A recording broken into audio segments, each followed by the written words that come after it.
Hello everyone, welcome back to my channel. Today's video is going to be my January reading wrap up. I was able to read 7 books in the month of January, a great way to start off the year. I had some really high ratings. I'm excited to share my thoughts with you.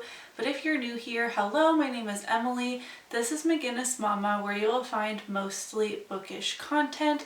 I will have my Instagram, Goodreads, all that fun stuff linked in my description box if you wanted to follow me on other platforms. Firstly, I finished Immortality, a love story by Dana Schwartz. This is the second book in the Anatomy duology, so I was able to cross this series off my series tracker, which is a goal of mine this year.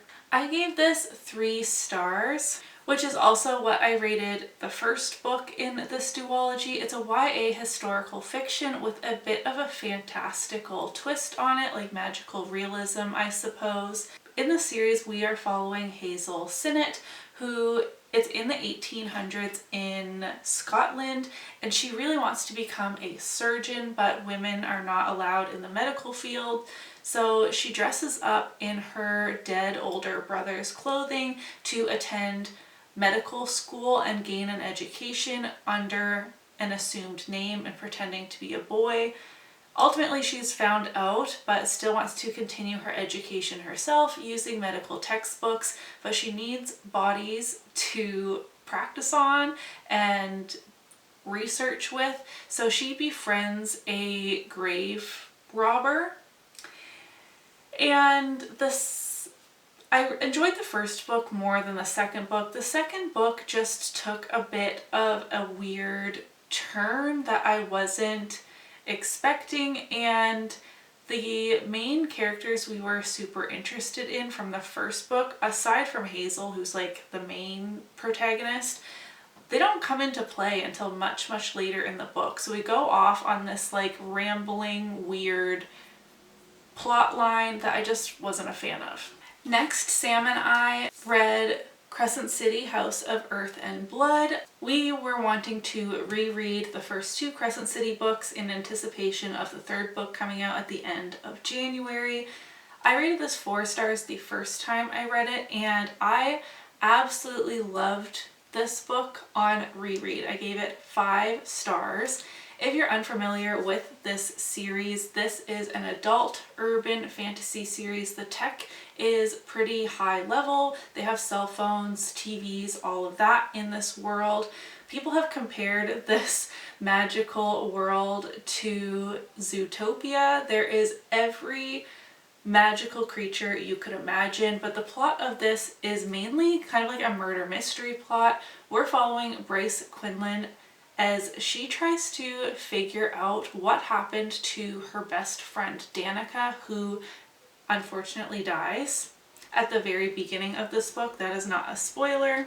The details in this book I found really overwhelming, and I missed a lot on my first read. So if you also felt that way, I definitely encourage a reread. I felt like I picked up so many more details, and I found all the magical creatures less overwhelming. I loved this. I might as well just skip ahead. This is actually the last book I finished in the month of January, but Sam and I continued our reread and read House of Sky and Breath as well, and finished it right before February. This one feels so much thicker, but I'm pretty sure they're both around 800 pages. I'm not going to get into what this is about because it is the sequel to the one I just talked about, but I also gave this 4 stars the first time I read it and 5 stars on reread. Once again, I just had a greater appreciation for the details in these books, and I'm currently reading House of Flame and Shadow and having a fantastic time. I am vlogging that.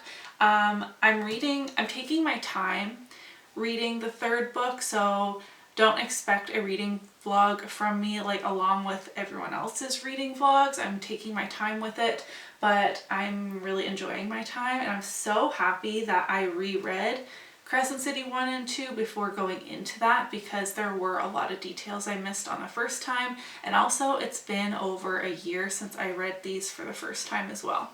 I next read Firefly Lane by Kristen Hanna. This book has been on many a TBR, and I'm just really intimidated by Kristen Hanna's work. This has been turned into a Netflix series, which I have yet to watch, but it's definitely on my list of things to do.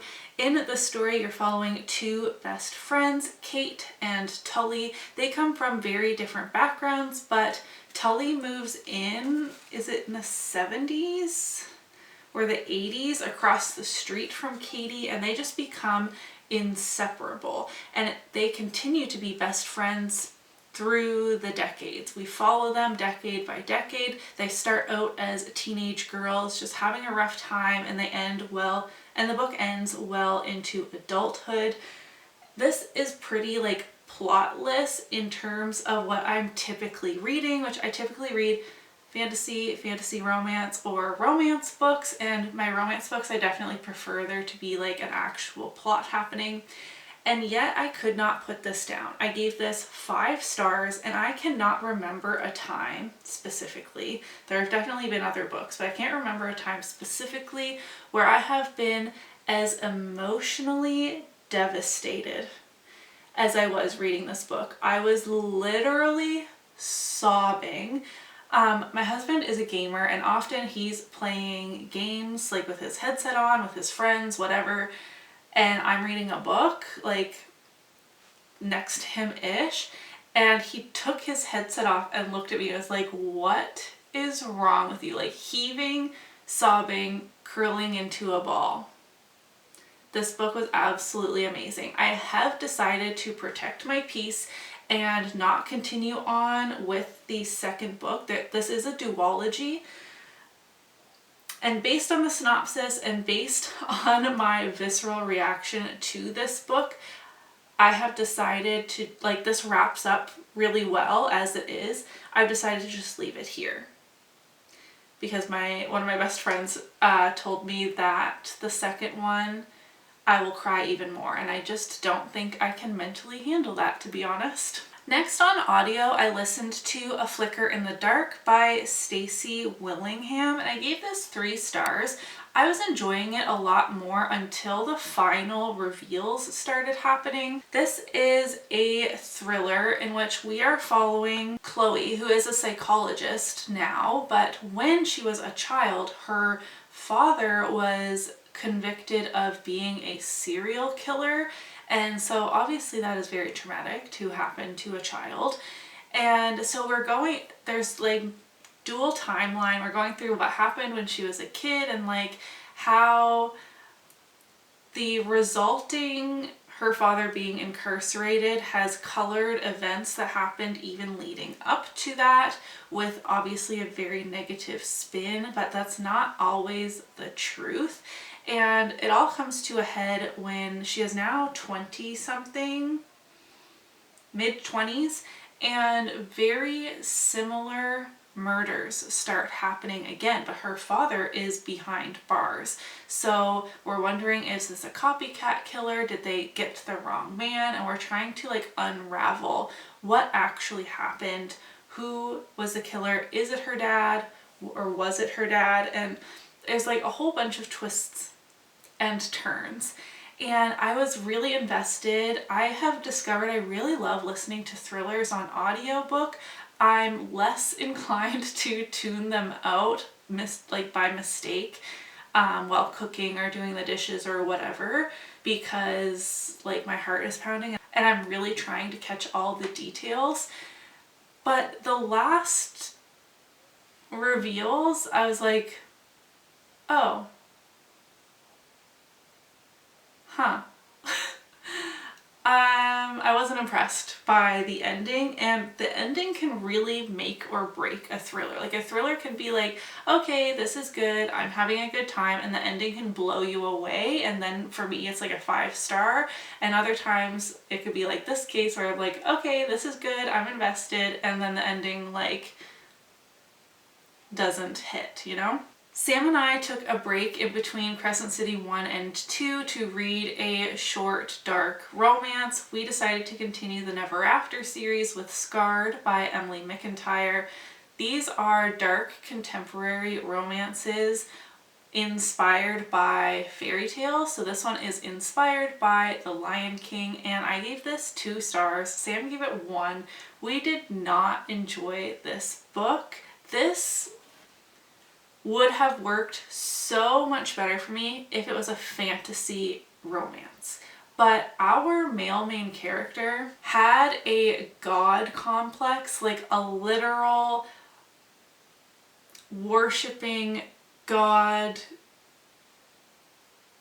people bow down at my feet and I will get an erection god complex. It was so strange. I really thought that the Never After series was going to be interconnected standalones, and the first book, Hooked, I really enjoyed as a Peter Pan inspired book, and it had like this mafia vibe, and I thought that's what I was going to be getting throughout this series. But this one is set in like a historical castle kind of setting, and our main female character, Sarah, I just didn't buy all of her motivations,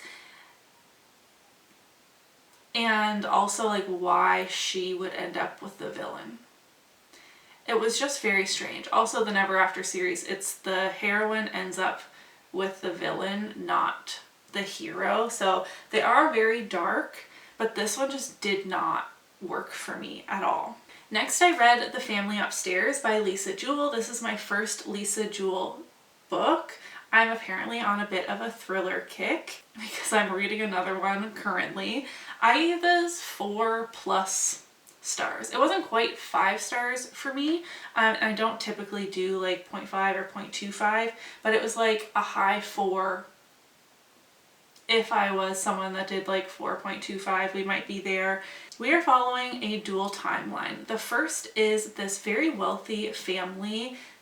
There's some weird things that start happening. The mother invites these people into the home, then all of a sudden like all of their money is gone. All of these strange people are living in the house, the family upstairs, and things are just getting weirder and weirder as time goes on. The children are no longer allowed to go to school, and there's all these layers to it. I obviously don't want to spoil anything. And ultimately we end up following these 3 families, 3 groups of people that end up being tied in together somehow based on what happened in the past. This was so dark, so twisty, and I was captivated right from the beginning.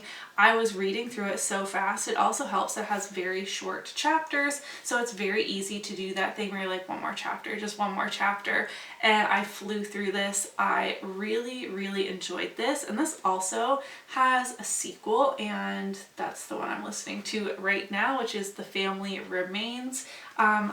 This has encouraged me to pick up other Lisa Jewell books as well. But that is it for the books I read in the month of January. I had a really good reading month. I really enjoyed more than half of the books I read this month, which is definitely a win. I would love for you to tell me in the comments below your favorite read from the month of January. Did you also reread the Crescent City series leading up to the new release?